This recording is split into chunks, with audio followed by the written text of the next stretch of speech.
The question, however, is, why suddenly, pagdating ng last quarter ng 2023, wala nang expenditure for safe houses or not even for confidential fund?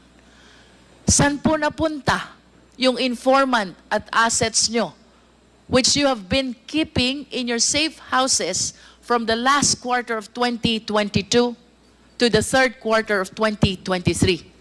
Yun po ba inabandon ng OVP?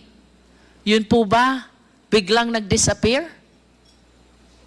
I understand that you have no personal knowledge, but at least please give us a reasonable interpretation of what happened. Why suddenly, in the last quarter of 2023, nawala ang maintenance ng safe houses, which means nawala